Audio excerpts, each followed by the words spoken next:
경배와 찬양 284장입니다. 284장이고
요엘서 1장 1절입니다. 요엘 1장 1절에서 12절까지.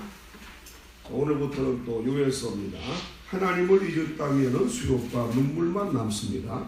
요엘에게 임한 말씀입니다. 백성은 팥중이가 남긴 것을 메뚜기가 먹고 그 남긴 것을 누치가 그 남긴 것을 황충이 먹은 일을 자녀와 후세에 말해야 합니다. 제사가 성전에서 끊어졌고 밭이 흉무하고 토지가 말랐습니다. 밭에 소산과 과실이 없어져 사람의 즐거움이 말랐습니다. 1절 부두엘의 아들 요엘에게 임한 여호와의 말씀이라.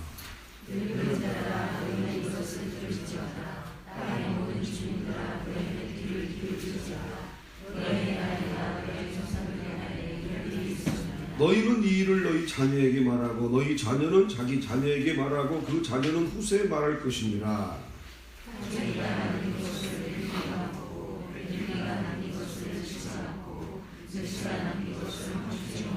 취하는 자들아 너희는 깨울지어다. 포도주를 마시는 자들아 너희는 울지어다. 이는 단 포도주가 너희 입에서 끊어졌음이니.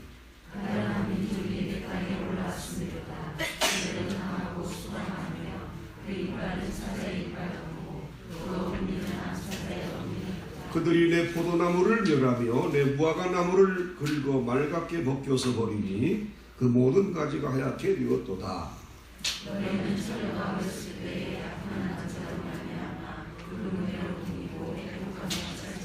소재와 전제가 여호와의 성전에서 끊어졌고 여호와께 수종들은 제사장은 슬퍼하도다.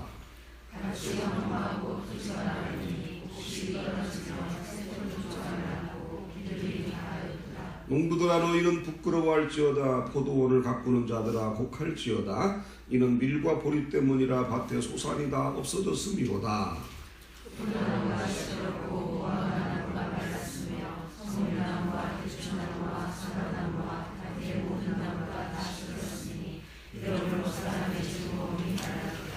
아멘.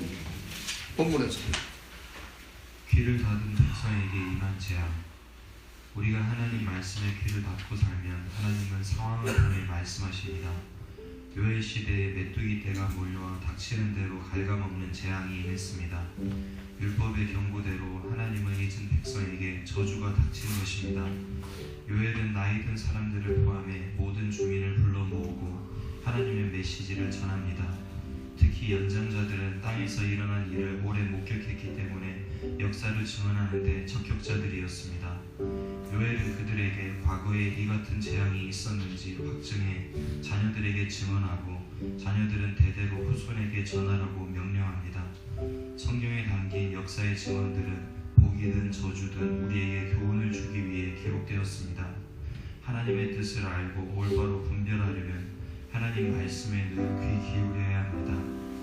하나님의 백성이 현재 일어나는 일들에 주목하고 그것을 후손에게 전해야 하는 이유는 무엇인가요?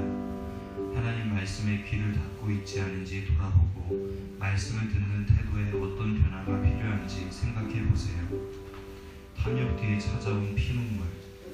하나님의 백성이 세상에 취해 살면 땅을 치며 울 날이 반드시 찾아옵니다. 하나님은 이스라엘 백성에게 넘치도록 복을 주셨는데 그들은 하나님이 하신 일에 관심이 없었습니다. 감사하기보다는 불의로 재산을 더 쌓고 우상을 섬기고 악을 행했습니다. 그들이 방패요 복의 근원이신 하나님을 버리자 삶의 방벽은 허물어졌고 탐욕으로 물든 땅은 사나운 재앙으로 무참히 짓밟혔습니다. 즐거움이 말라버린 땅에서 백성에게 남은 것은 수욕과 눈물뿐입니다. 요엘은 그들에게 부끄러워하고 애곡하라고 말합니다. 하나님께 나아가 감사하는 삶이 끊어지면 남는 것은 피눈물밖에 없는 날이 오고야 맙니다. 세상에 취한 백성에게 어떤 일이 일어났나요? 그들이 깨어나 할 일은 무엇인가요? 받은 복과 감사를 잊지 않고 살려면 어떻게 해야 할까요? 오늘의 기도, 상황을 통해 교훈하시는 말씀을 듣고도 귀 기울이지 않는 이스라엘 백성에게서 완고한 저의 모습을 봅니다. 끝까지 포기하지 않고 자녀를 부르시는 하나님의 음성 앞에 늘 순종하며 깨어 기도하는 제가 되게 하소서. 아멘. 자, 요엘서 1장 1절입니다. 부두엘의 아들 요엘에게 임한 여호와의 말씀이다. 자, 학자들에 의하면 부두엘은 제사장이었다라고 이야기합니다. 또 요엘도 선지자였죠. 선지자가 뭐냐? 하나님 말씀을 백성들에게 전하는 직책을 가진 자가 선지자 아니겠어요? 오늘날로 말하면 목회자의 가정이다, 이렇게 얘기할 수 있겠습니다. 자, 그런데 이제 이 부두엘, 요엘, 부자지간이죠. 요엘의 이름의 뜻이 뭐냐? 여호와는 하나님이시다 라는 뜻이에요. 여호와는 하나님이시다. 그럼 이 요엘 선지자가 언제 활동했느냐?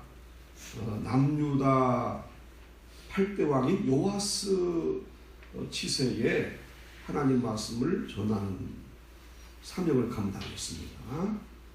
그러면서 유다 백성들이 제대로 하나님을 섬기지 않고 영적인 생활이 메마른 상태에서 하나님이 반드시 징계를 행하신다.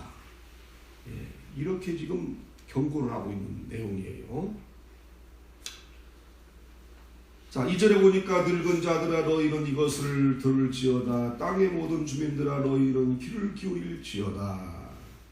너희의 날이나 너희 조상들의 날에 이런 일이 있었느냐?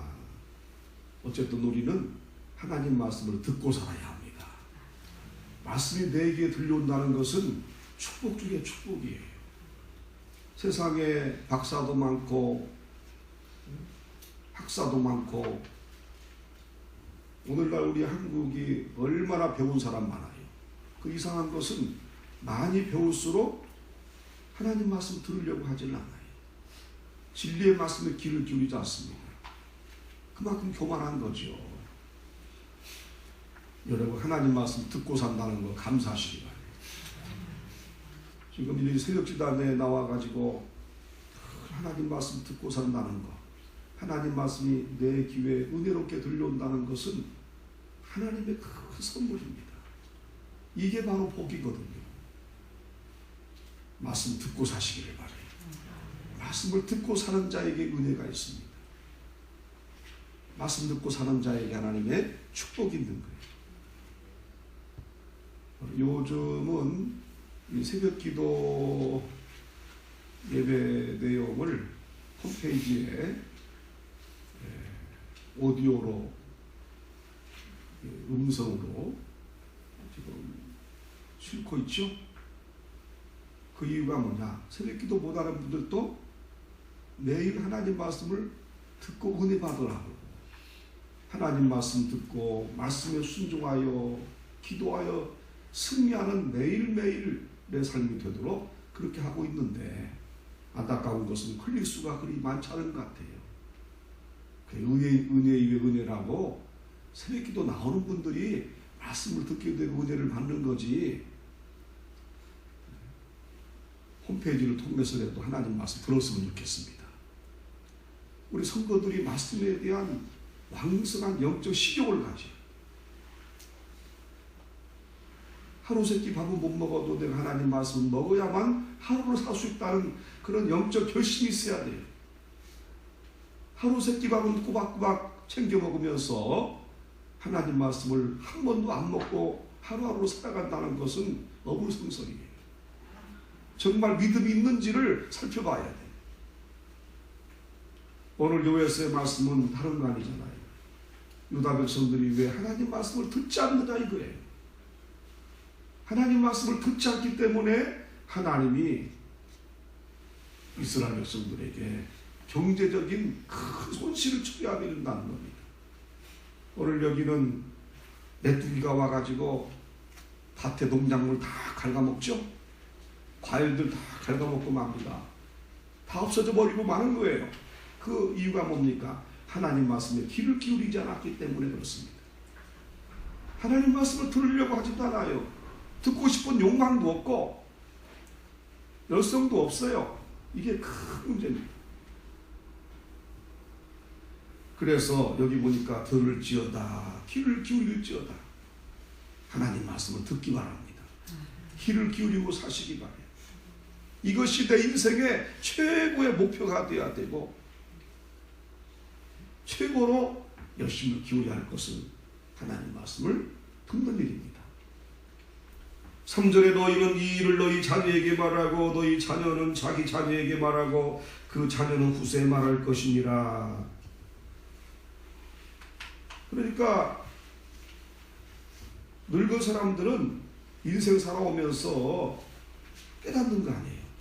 하나님 말씀을 잘 듣고 순종할 때는 하나님이 큰 축복을 허락해 주시고, 하나님 말씀을 안 들으려고 할 때는 큰 징계를 행하신다는 것을 그들은 많이 체험을 했어요. 그래서 후손들에게 그 얘기를 해줘야 되는 거예요. 교훈을 해줘야 됩니다. 그러니까 우리도 마찬가지 아니에요. 우리 자녀들에게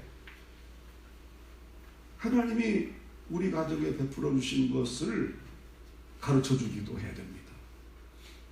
뿐만 아니라 어떻게 했더니 하나님이 응답해 주지 않더라, 복을 주지 않더라, 이런 교훈도 할 수 있어야 돼요. 그러므로 너는 어쨌든 하나님 말씀에 순종하고 기도해야 된다. 이 지금 3절이 그런 내용이에요. 이 3절의 내용은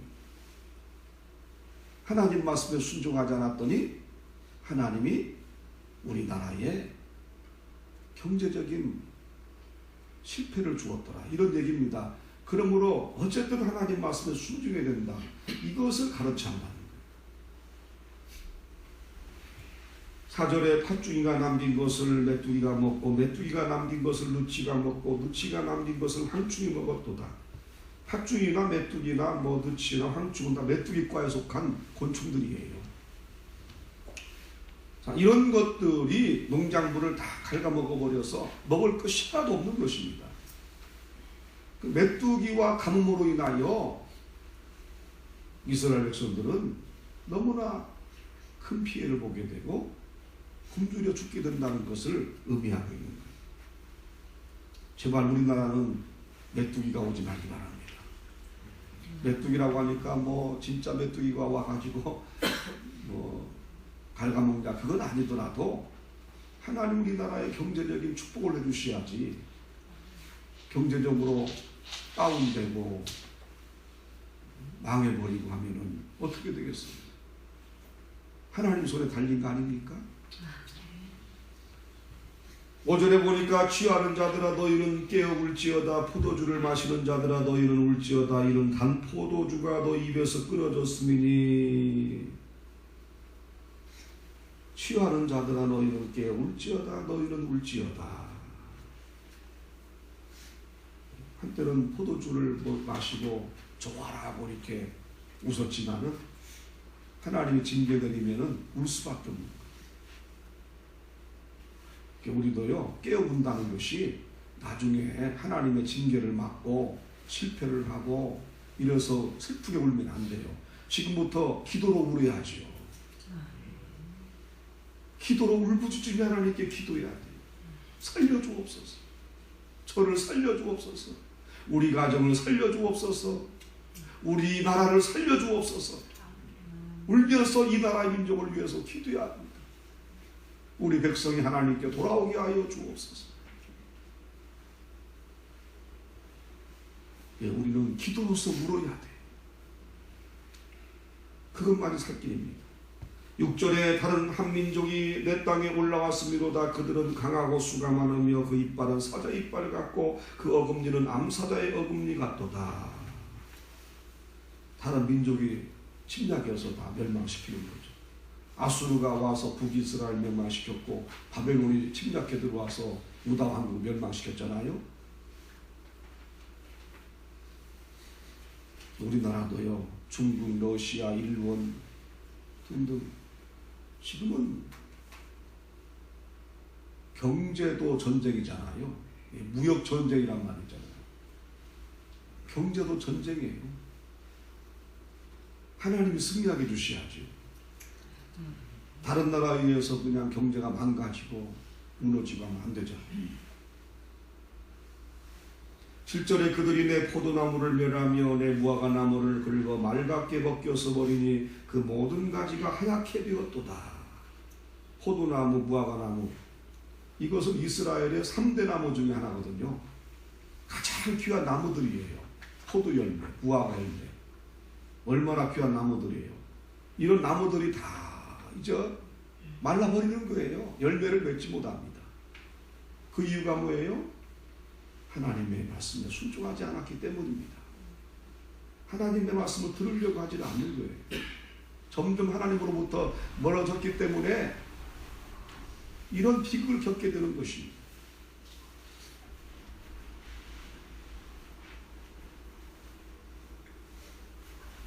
지금 우리나라가 이 최순실 게이트로 말미암아 역사 이래로 가장 큰 혼란 중에 하나인 것 같아요. 우리가 뉴스를 볼 때마다 크게 절망하게 되지요. 그러나 여러분 이것이 우연입니까? 오늘 이 말씀은요. 현상을 보고 하나님의 징계를 판단하라 이것입니다.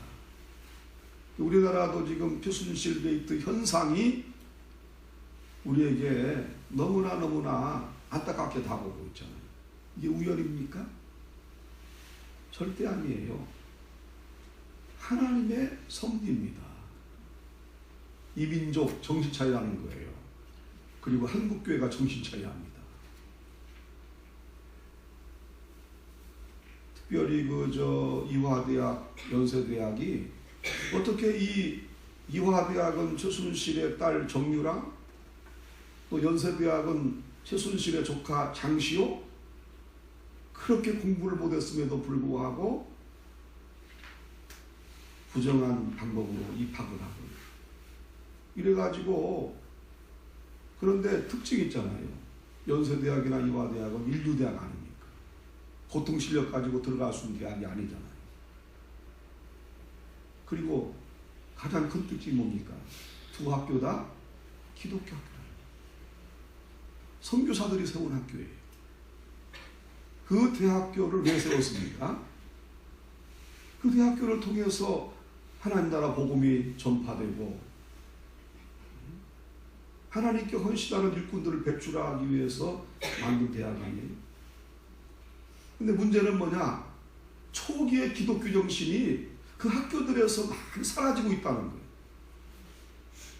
무늬만 기독교 대학이지 정말로 선교사들이 대학교를 세웠을 때 그 초창기의 정신은 많이 사라지고 있어요. 저는 이것도 하나님의 계획이라고 생각이 됩니다. 기독교 대학으로서 정체성을 바로 가져야지요. 기독교 대학은 정직해야 되잖아요. 기독교 대학일수록 공의로워야 되잖아요. 깨끗해야 되잖아요. 법을 잘 지켜야 되지 않습니까? 그런데 어떻게 해서 이 기독교 대학들이 법을 지키지 않고 부정한 방법으로 그런 일을 했느냐 이거예요. 총장을 비롯해서 교수들이 막 지금 검찰에 불려가고요. 교육부 감사를 받고 지금 난리 났잖아요. 여러분 작금의 이 현실이 우연이라고 생각이 되십니까? 아니잖아요. 회개해야 합니다. 하나님 말씀으로 돌아와야 돼요. 말씀을 많이 아는 것, 말씀을 많이 가르치고 배우는 것이 중요한 게 아니에요. 하나님 말씀대로 살기 위해서 몸부림을 쳐야 돼요. 세상의 빛과 소금이 되어야 합니다. 전화의 복이 되기 바래요. 박근혜 대통령도 마찬가지잖아요. 그 이단 사입이 최태민의 소수에 넘어가가지고 그 40년을 이렇게 그 어두운 그림자에 지금 묶여 있었잖아요. 여러분, 이렇게 사건이 터진 것이 우연입니까? 아니잖아요. 하나님의 이름을 망령되이 일컫고 하나님의 이름을 이용해가지고 착복을 하고 부정하게 뇌물을 받고 온갖 형태를 다 저지르는 이런 상황에서 하나님이 그냥 여러분 앞으로 어떻게 될지 모르지만은 우리는 이런 현상을 보면서 하나님을 두려워해야 돼요. 하나님은 오래 참으시는 분이지만 영원히 참는 분이 아니에요. 우리가 하나님을 부드러워할 줄 알아야 되고 무서워할 줄 알아야 되고 하나님 말씀에 순종하기 위해서 애써야 될 줄 알아요. 오히려 우리는 말씀에 순종하여 은혜 받고 하나님 사랑받고 응답받고 축복받아야 되지 않겠어요? 자, 8절에 보니까 너희는 처녀가 어렸을 때 약혼한 남자로 말미암아 붉은 배로 동이고 애국함같이 할지어다. 소재와 전제가 여호와의 성전에서 끊어졌고 여호와께 수종드는 제사장은 슬퍼하도다. 소재와 전제는 구약의 제사지만은 오늘날은 예배가 아닙니까? 우리 한국교회가요 점점 예배가 사라지고 있어요. 이제 주일 오후 예배도 지금 없어지는 교회가 생기고 있습니다. 새벽기도 안 하는 교회도 많이 있다는 건 오늘날에 너무나 많은 현상이고요. 점점 사람들이 예배를 싫어해요. 예배들을 부담스러워합니다. 예배 자리에서 점점 떠나고 있어요. 옛날 우리 한국교회에 얼마나 성도들이 예배에 열심을 냈습니까? 그래도 우리 교회는 좀 나은 거예요. 참 감사한 일입니다. 여러분 새벽 기도도 이만치 모이기 힘들어요. 제가 부목사 때도 뭐 800명 이상 모여도요 새벽 기도 이만큼 안 모였어요. 모이질 않는다니까요. 우리 교회가 제발 변치 않고 예배 열심히 내는 교회가 되기 바라요. 여러분도 예배에 열심을 내는 여러분 되기 바랍니다. 그러니까 오늘 지금 유엘 선지자는요 점점 하나님께 드리는 제사가 없어져 간다는 거예요. 사람들이 예배를 드리지 않는다는 것입니다. 그래서 제사장이 슬퍼한다는 거예요. 목사가 가장 슬픈 이유가 뭘까요? 성도들이 예배 드리지 않고 기도하지 않으면 가장 슬픈 거예요.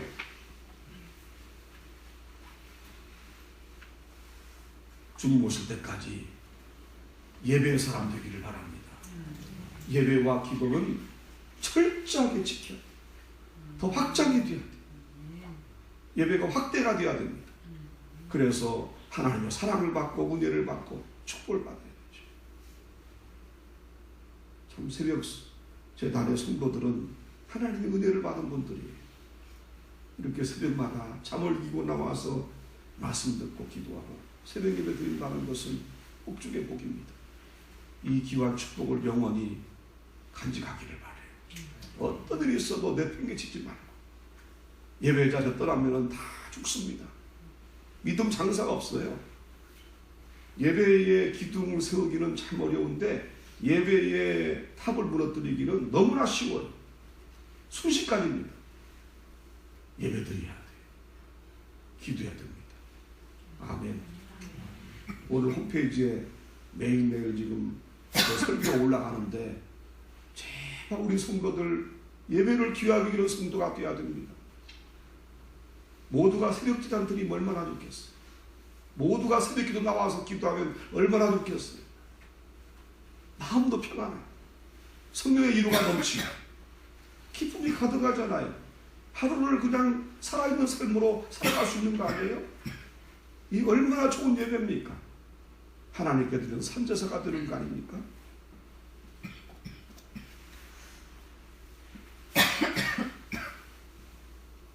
자, 이렇게 예배가 없어져 가니까 제사장은 점점 슬퍼하게 되고 하나님께서 채찍을 내리죠. 10절에 밭이 황무하고 토지가 마르니 곡식이 떨어지며 새 포도주가 말랐고 기름이 다하였도다.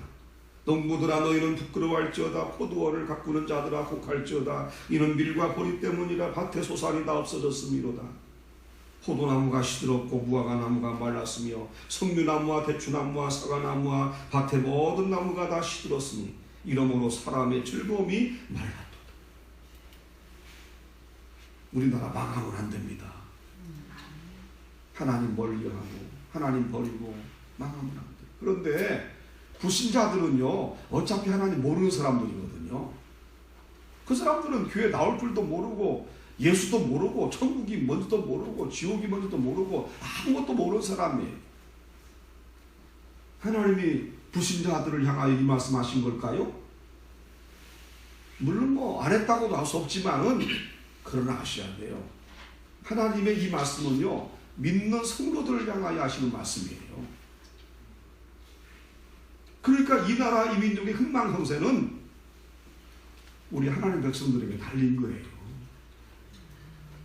우리 하나님 백성들이 어떤 태도를 취하느냐 여기에 따라서 이 나라 이 민족이 사느냐 죽느냐가 달린 것입니다. 우리가 잘못해가지고 불신자까지 망하면요 불신자에게 미안한 거예요. 우리 죄 때문에 불신자는 또 함께 망하는 거거든요. 우리가 바로 서야 됩니다. 하나님 말씀에 순종해야 해야 돼요. 예배 열심히 해야 됩니다. 열심히 기도해야 합니다. 여러분 차제 열심히 나라 민족을 위해서 기도하시기 바랍니다. 지금이 가장 부르짖어 기도해야 할 때입니다. 이런 혼란한 전국 가운데 언제 잠이 옵니까? 저도 오늘 그냥 일찍 일어나서 기도하다가 왔어요. 잠이 안 오잖아요. 이 나라 민족이 흘러가는 모습 보면은 잠이 안 와요. 하나님 먼저 믿는 자들의 죄를 용서해 주시고 믿는 자들이 하나님께 바로 서게 하시고 하나님 말씀에 순종하고 기도하여 인정받게 하시고 하나님이 다시 민족을 세워주시고 회복시켜 주시고 축복받게 하여 주옵소서. 기도하십니다. 주님 이름으로 축원합니다.